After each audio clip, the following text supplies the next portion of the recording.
All right, we're back live. Another episode of Kennedy Financial here at lunchtime on the East Coast. Thank you so much for tuning in. Episode 174. As the title suggests, we've got two gentlemen on who are not only financial experts, but also friends. So I thought it would be kind of fulfilling for us to sit here and listen about what they discuss on a week-to-week basis. Kerry Lutz, first with you from the Financial Survival Network, a returning guest. Thank you so much for coming back on the show. Hey, Phil, it's great to be here, and especially great to be here with John.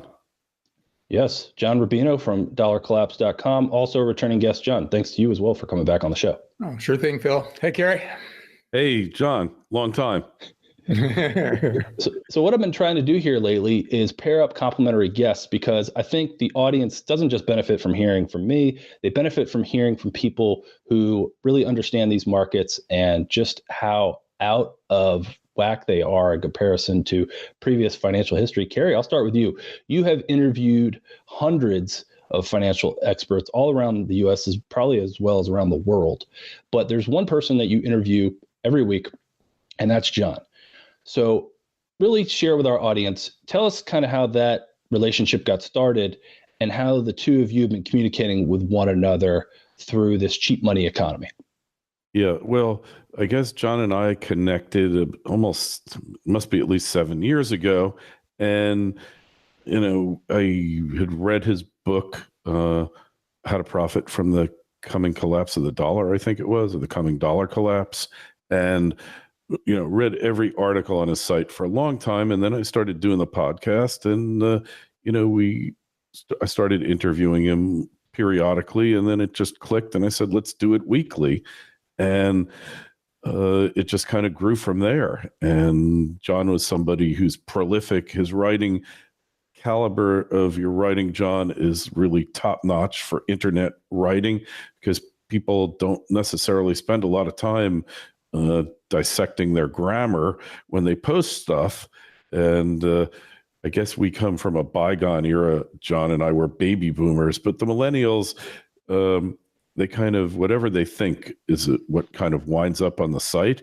There's just not a lot of really well-written material on the web. And that's what really attracted me to John's work. And then when I got to know him and how articulate John is, then I just felt like, hey, we got to do this show.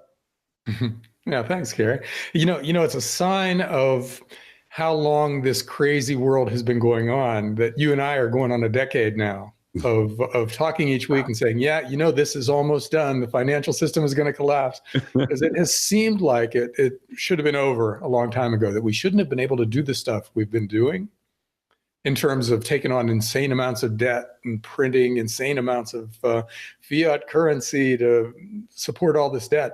But here we are, still chugging along, still leveraging ourselves to the hilt. So I think the question for us now is, how much longer can this keep on going? How much longer is it going to make sense for you and I to speak every Monday about the horrible stuff that's coming? And, I'm looking forward to getting this thing over with and be able to talk about optimistic stuff at the bottom of this cycle. When everything falls apart, I can envision a time when you and I come on and say, there's this great little tech company that its stock is cheap and it's going to go up 1,000%, stuff like that, instead of, oh my God, Italy is bankrupt, and will it be Illinois or Connecticut that goes bankrupt first in the United States? And how high will gold go? Because, that it's been that story for a long time. And I think we're coming into another part of the cycle where it's going to play out again according to the script, where things start to fall apart and precious metals go up. But man, it's been a long time, hasn't it, that it should have happened. Oh yeah, we're approaching what I call the new economy, because in 2008 it became the new economy, and that was where going to college probably wasn't your best way to allocate assets unless you really had a strategy, STEM, or some way to monetize your college education. And now we're heading to the next phase, and I'm not quite sure what it's going to look like, but it seems like we're rushing headlong into it, and kind of exciting, a little nerve-wracking, but really, what everything we said came true. Is just it was just like the parent who always protects his kid, no matter what they do wrong, always protects them from the consequences of his or her actions. And eventually the kid grows up into a monster. And that's what's been happening with the economy, is that the governments have been protecting us from all of our profligacy. It's not just governments printing money and debt and all that. It's individuals that make up these countries that have demanded that your government give you everything and that you not have to pay for it. It's not the government's at fault. All the politicians have done is taken advantage of, capitalized upon the childish inclinations of citizens and say, yes, you can have a free lunch. Oh, don't worry about how we're going to pay for it. 10 generations from now, they'll still be paying for it. It just reminds me, John, when we started, right around that time, France had finally paid off all of their debt from the Napoleonic era. They had just finished paying it off, And I mean, it's this benevolent government that's going to do everything for you, and it's just politicians taking advantage of the citizens' immaturity and stupidity. Well, it wasn't always like this. That's what's interesting about today's world. It feels like it's always been this way, but you can trace today's world back to 1971 when Nixon took the world off the gold standard. Prior to that time, money was a real thing. And if you're a country and you wanted to fight a war, you wanted to start a new entitlement program or cut taxes or anything that involved a deficit, you had to go get actual physical gold from somewhere, or you had to spend your existing physical gold. And that put limits on government ambitions, and it forced everybody to prioritize. In other words, there was a saying, guns or butter, back then, which was the trade-off that governments always faced. Do you spend on the military, or do you spend on domestic programs? But you couldn't do both, because you had to get real money to finance whatever it was you did. And as of 1971, when Nixon put the world on basically a fiat currency standard, everybody no longer had to prioritize because they had unlimited printing presses. And so since that time, the governments of the world have been basically doing whatever they feel like, spending whatever they feel like, borrowing whatever they feel like, and as a corollary to this, encouraging the private sectors in their countries to do the same thing. In other words, the governments of the world borrow a huge amount of money and then print a lot of currency to cover it. But they also push interest rates down to really low levels and liberalize banking standards, et cetera, to get us to borrow tons of money. And it's worked. In our private lives, we as a society no longer feel like we have to prioritize either. We just put whatever we want on credit cards, or we take out student loans or car loans, or you name the kind of loan, we're taking out record amounts of them now. Which is why this has to end. The level of leverage that's out there now is unprecedented globally. We've never had a time when every single country, almost every single country, was making the kinds of mistakes that used to blow up the finances of individual countries. There have been hyperinflations and currency crises ever since there have been currencies, but it's usually one country screwing up in the context of a sound money world. Now it's everybody making the same mistakes. So yes, this is familiar in the sense that countries borrowing too much and encouraging their citizens to borrow too much, and then having a currency crisis that ends up wiping out huge amounts of that fake wealth. That's familiar, but what's unfamiliar is that the whole world is doing it at the same time. So we've got a global version of this going on.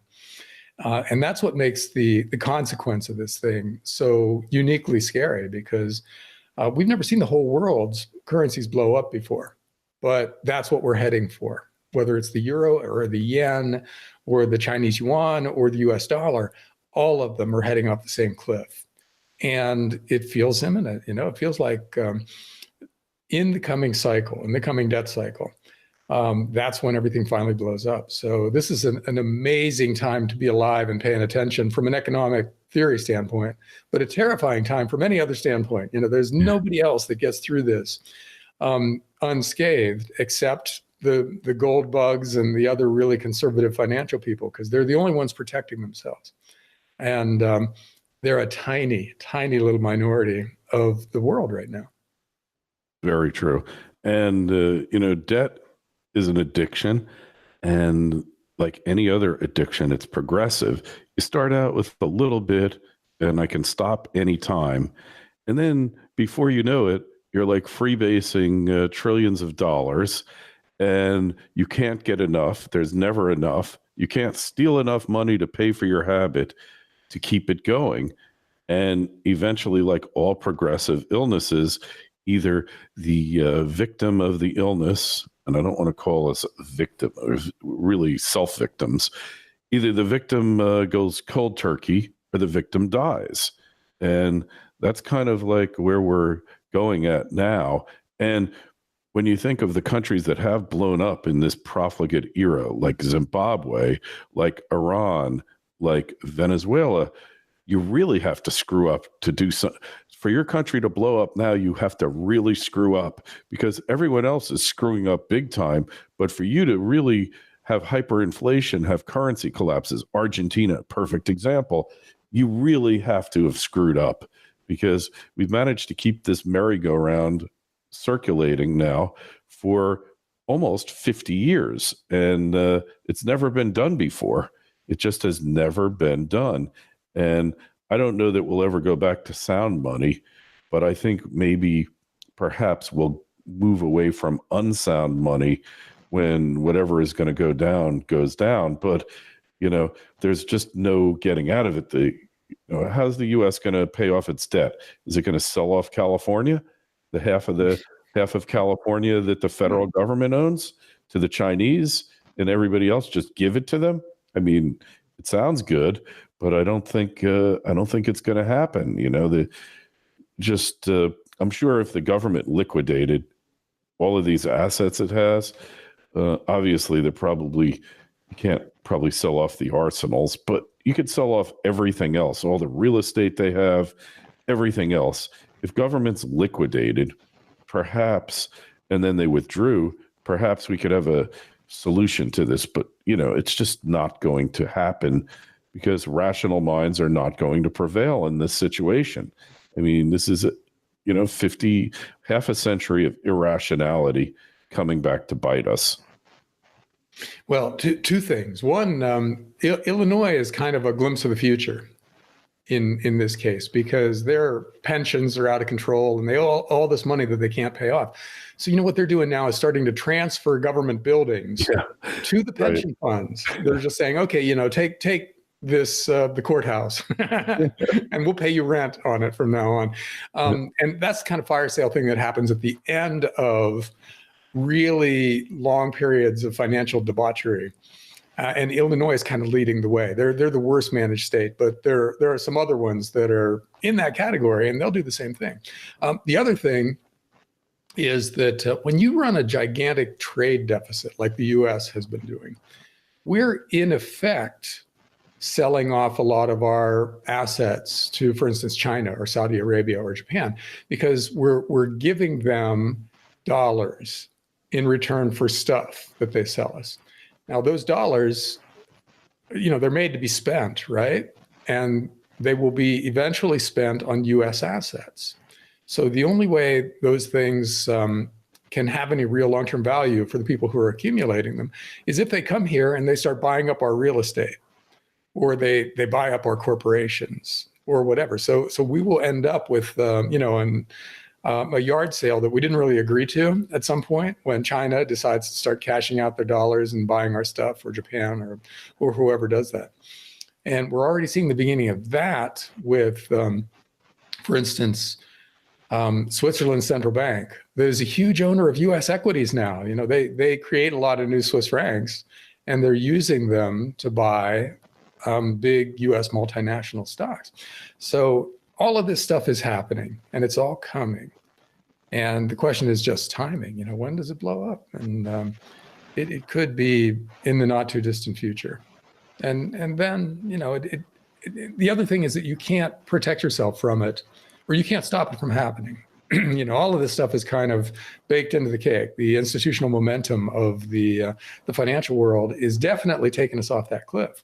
So as individuals, it's easy to get wrapped up in, for instance, politics and say, all right, if we just elect this new guy and he institutes these new policies, we'll be okay. Which is why politics get crazier and crazier as finance gets crazier and crazier. But it doesn't work, because after a certain point of leveraging yourself, whether you're a person or a family or a country, you pass the point of no return. And it doesn't matter what you do with your finances after that point. You have no choices that save you. And I would argue that the whole world is there now. There's no way to fix any of this stuff when global debt is 300% of global GDP, and the average debt that the average citizen is responsible for now is higher than their annual income, which is the case in a lot of countries. If you add up all the debt in the system and then apply it to each person individually, you get a number that's bigger than what they take home in their paycheck. So we're at the point where it never doesn't work anymore. And so what do you do if you're an individual? I would argue that politics are kind of entertainment anymore. And it almost doesn't matter what we do, who we vote for, even though, it makes sense to pay attention. It makes sense to try to make the right choice, but it's not going to save you. So all you can do to save yourself is focus on your own finances. And that basically is the gold thesis. If we're blowing up these experimental forms of fiat currencies, historically, countries that have done that in the past have ended up going back to some form of sound money. And gold and silver were those forms of sound money. We don't have a lot of choices out there because we've tried so many other things that didn't work. And we tried a few things that did work, and they were basically precious metals for a variety of reasons that we probably don't have time to go into yet. But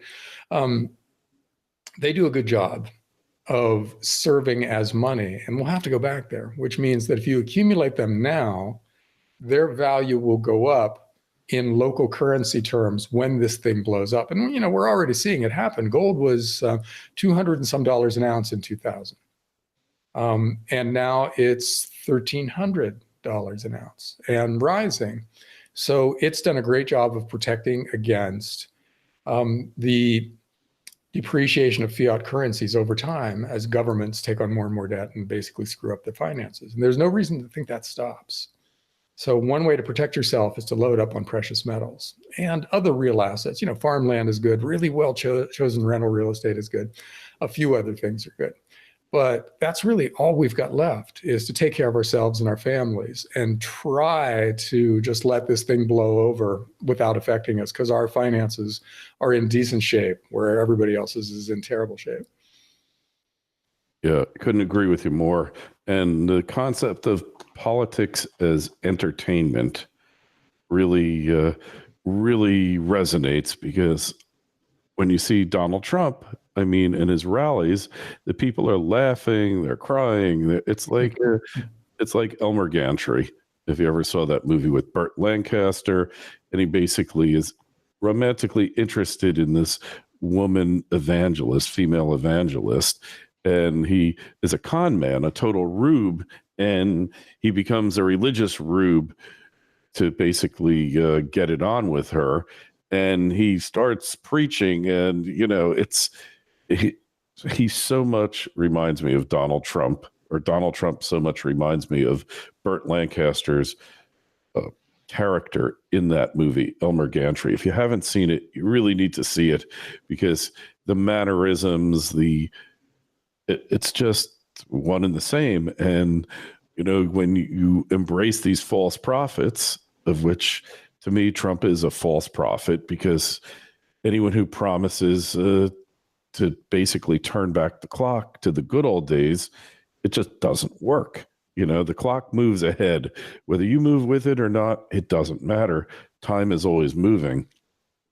There's no turning back to reclaim this once greatness of America. And I think that will be to the world's regret when it finally finds the replacement to it. Because the one thing Trump did say that I did feel was quite profound, and he's the only political leader I've ever heard say it is Western civilization is worth saving. It's worth preserving. And because there's no other system that we're aware of going back in history that actually put the individual rights over the state's rights, the sovereign. Western civilization, the concepts that led to America of the late 1700s and through the 1800s were all about the individual, and the individual being the sovereign, and the government there being to serve and protect the individual. So once we lose Western civilization, we will have lost that, probably forever, and there's no getting it back. But the way ahead probably does not involve going back to the past.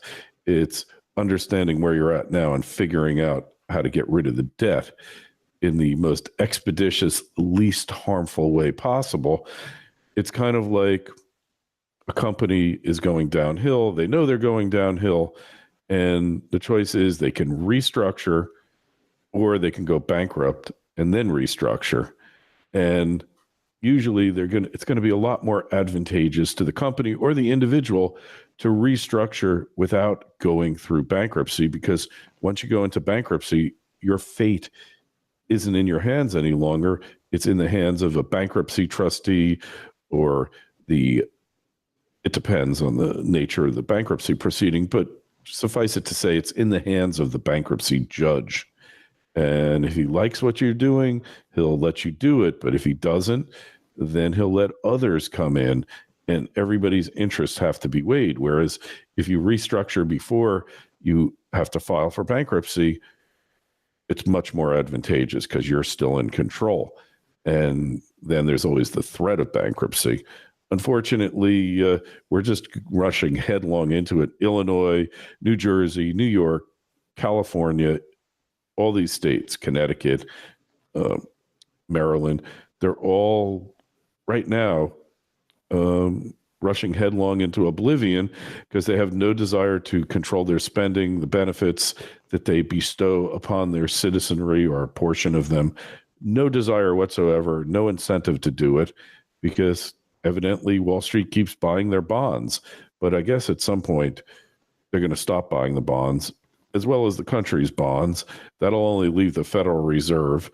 And to a large extent, that's what's been happening already, quantitative easing. I don't care if they say it's gone or not. Who's buying all the U.S.'s debt? There isn't enough money in private hands for all those deficits to be financed, as well as the prior deficits. It's got to be, the Fed has to have its thumb in this pie somewhere. We don't know how, but it's likely that that's what's going on. Well, the way financial crises usually work is they start at the periphery. In other words, some of the weakest entities blow up first. And then that causes the less weak entities, but still kind of weak entities, to blow up. The dominoes start to fall. And then the crisis works its way to the center. And we're kind of seeing that right now. As you mentioned, these states that are mismanaging themselves in such an outrageous way are going to have no choice but to default somehow because they can't pay their bills. And you've got failed states in the world, in other words, countries that are failing now, like Argentina and Venezuela, and a long list of others that are starting to blow up, and that's starting to work its way to the center. And you've got a lot of other emerging market countries that have borrowed tons of US dollars and now can't pay those dollars back because their currencies are starting to fall relative to the dollar, and they're in trouble. So let those things start to blow up and start to do it in concert. In other words, Chicago defaults on its debt at the same time that Turkey, let's say, defaults on some euro-denominated loans. Yeah. And then the world gets really crazy, and it starts to affect not just those countries, but France and Germany and the US. And the end game here is a currency reset where the biggest, most powerful countries in the world with the remnants of a decent currency. In other words, they're still able to act even though they've got big problems. they announce on some Sunday night that, for instance, henceforth, the dollar is going to be linked to gold at a price of $10,000 an ounce. In other words, the dollar is now defined as 1/10,000th of an ounce of gold. And going forward, it'll be exchangeable for gold. So that limits the supply of dollars going forward to the same growth as the gold supply, which is about 2% a year. So boom, you've got a sound currency going forward, but you've created a massive burst of inflation that hurts everybody that trusted you by holding dollars. In other words, your dollars become suddenly much more or much less valuable. Prices of everything go way up.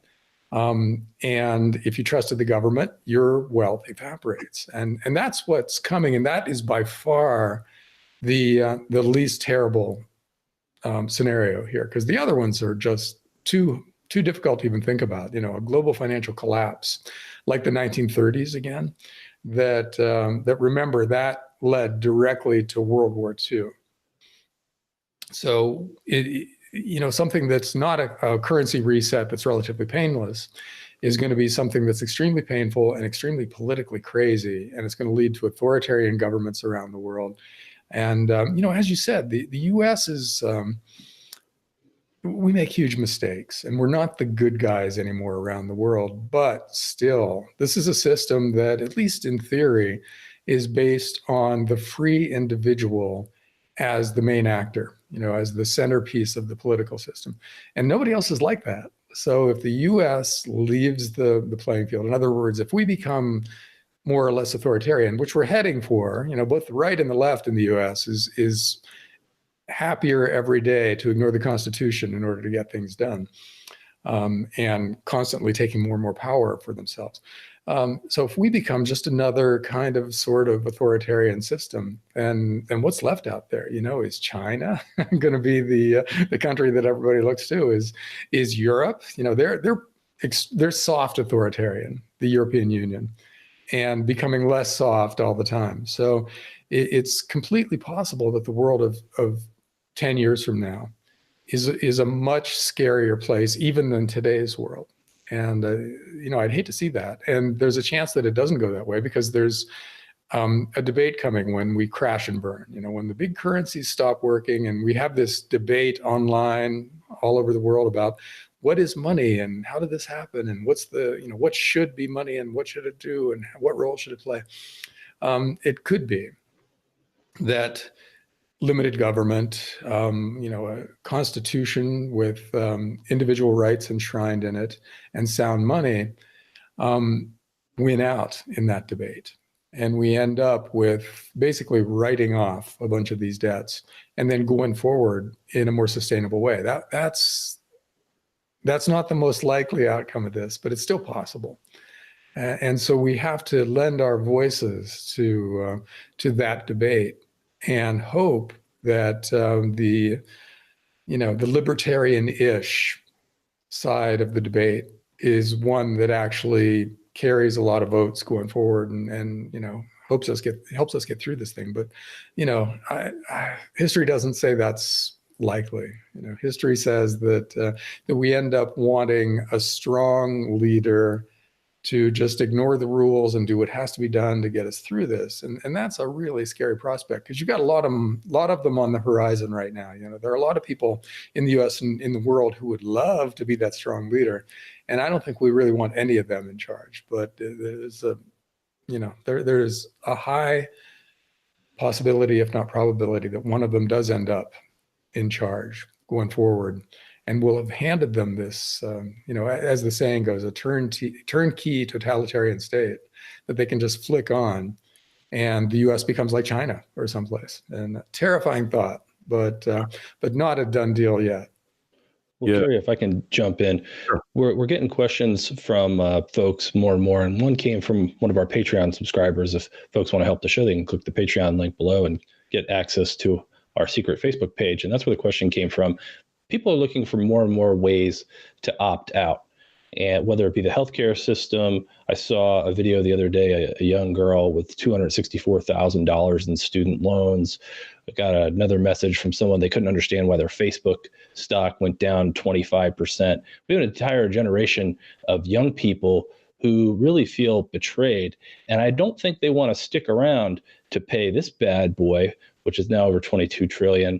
And if you look at it on a per taxpayer basis, each taxpayer is supposed to cough up $180,000. Not many Americans are actually worth that much. So kind of speak to that. Are there any ways for young people to find opportunities to exit this system? Yeah, well, I hate to tell people to leave the country because really there aren't a lot of places to go to. If this global shakeup ever happens, I mean, I just don't think we're all that popular in Costa Rica, in Panama. I don't know about Uruguay. Maybe Americans are more popular there. Certainly Europe isn't a place you want to go, maybe Eastern Europe. So you have to find your own way through here. So, it's an incremental approach. Like I put together with a doctor, Dr. Elena George, who's a well-known patient empowerment physician, of 11 hacks on how to get out of the insurance system and how to save money on your medical care. And you do that through like healthcare cost sharing ministries.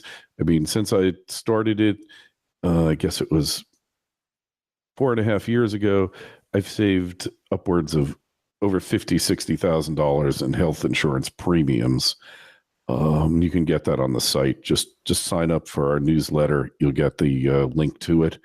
So you have to look for things like that. Be in business for yourself. Be an entrepreneur, because you will always have more opportunities working for yourself than working for someone else, unless you're in one of these highly trained areas, whether it's law or STEM, science, tech, whatever. But if you're going to go to college, have a monetization strategy. Monetize your college, right? Whether your mommy and daddy are paying for it or not, have a way to do it. For instance, if you are a decent student in high school, you can qualify for all these AP courses. And in most states, those AP courses translate into college credits. And every credit you get before you walk in the door of college is, you can pretty much say it's about $1,000 saved, sometimes $1,500 saved. In addition to that, go to your local community college, although they don't necessarily call them that anymore. Some of them are free, some of them are dirt cheap, and any credits that you accrue there, you overload your credits. So you wind up, you're only supposed to get 56 credits, you get 75 credits. And when you go to a state school, they have to accept all of the credits that you've accrued in a community college. So things like that. And, really health, Rodney Dangerfield would always say health is the most important thing. And, concentrating on maintaining your health by eliminating lifestyle negative influences is crucial. Hey, John and I are about the same age. We're about a year apart, in our 60s, and knock on wood, both in pretty good health. And, but if I had started this 40 years ago, 45 years ago, I'd be in even much better shape than I am now. So that's one of the ways that you opt out of the system, by not smoking cigarettes, not overindulging in alcohol, and not pigging out on bad foods. Keeping your weight down. That's the ultimate way to opt out of all the bad stuff that will happen in your older years. 80% of the diseases that we treat for in hospitals are lifestyle choices. So, which means that it's your behavior that's gotten you where you are now. So if you can't control your behavior, you better learn how to do it. And then I have been really bad at this, but it's something that, looking back from, with old age, you might not have money, but you do get some wisdom if you're lucky, is always live beneath your means. Okay. Always do less than everybody else is doing. Don't do more. Never buy a new car. Buying new cars is just tossing money in the garbage. buy a car that's low mileage, 2-3 years old. They're just as good as new cars now because, when you drive that new car off the lot, it instantly becomes a used car worth 30% less than what you paid for it, with certain exceptions. So you can do all these things that are just common sense, but really run contrarian to our consumerist society. If you just don't become a consumer and be a producer, you're going to have a much better life, and you'll make it much better through hard times, and you'll sail through the good times. Excellent wisdom there. John, I've got a link to Dollar Collapse below in the description box for the YouTube show as well as the podcast. What will folks find there? Well, Dollar Collapse is a news aggregation site / blog that's updated continuously, and it covers this stuff, the global financial crisis and what you can do about it. What else would you direct folks to get more education on how to survive through the economy that we've been slogging through here that we've been talking about? Well, on the subject of opting out, that's an impulse that takes hold at the end of big cycles, when we've leveraged ourselves to the hilt as a society and things don't work anymore. And you see for instance, the homesteading movement get big, which is what's happening now. And now I would direct people who are interested in stuff like that to peakprosperity.com, which is run by Chris Martenson and Adam Taggart. And they do a lot of work on resilience. In other words, building a life that can handle the shocks that are coming. And they run seminars and they've got books. And I recommend their ideas highly because it's not just finance. I tend to focus on buy gold and silver as the way to opt out of the current financial system, but they work on a lot of other lifestyle kinds of things that are also really useful. So I would direct people there if they're looking for ways to disengage from what's definitely a dysfunctional system right now.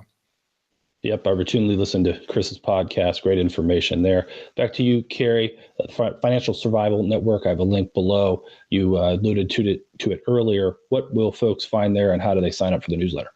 Sure. There's easy opt-in section right on the right side of the website, and it's basically over 5,000 episodes where I've interviewed people like John, experts from around the world, all over the place. Martin Armstrong, our good friend Craig Hemke, Turd Ferguson, Charles Nenner, so many others. I can't even keep track of them. Eric Haddock, guy who's really expert in the gold cycle.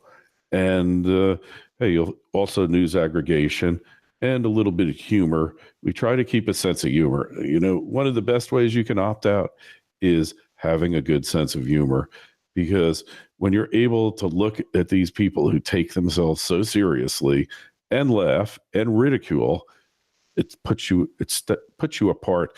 When you look at what ridicule goes back to, Greek times, I guess. And don't ask me to dissect the word and its etymology. I don't remember it. But basically, it's the ultimate challenge to the powers that be. If you could laugh at Stalin, laugh at Hitler, it might cost you your life, but it is the ultimate opt-out, having a sense of humor, because that means you're able to separate yourself from the situation and find the humor in it. Laugh at yourself, laugh at the situation, and that really diminishes their power over you. Really does. When you're depressed, when you're anxious, when you are down, you're easy pickings for the power that be. A happy, intelligent, humorous person is the hardest target for any cult, which is all these socialists, all the politicians you see now. They're just cultists. So happy, sense of humor, upbeat person really is impossible to ever take control of their mind. Can't be done. I mean, unless you get a better sense of humor, I guess. Well, everyone should click those links, bookmark them. I've learned so much from the both of you over the years. I know our viewers and listeners could really sense your rapport from your relationship and just the wisdom that you've developed over so much time. You mentioned Craig Hemke. He's going to be here on this channel on Thursday at lunchtime, along with Bill Murphy, to discuss the ongoing chaos and manipulation in the gold and silver market that some of us believe in. So we'll talk about that and more, as well as some of the recent price movements that we haven't seen in recent years. So it's starting to get exciting there. But any final words from you, gentlemen? No, I think we've covered it. Hey, just stay the course, be happy. Happiness is the best revenge on the system, because, the system really thrives on misery of one form or another. And if you can avoid personal misery, you're successful. Good way to end. All right. See you Thursday, everybody. Take care.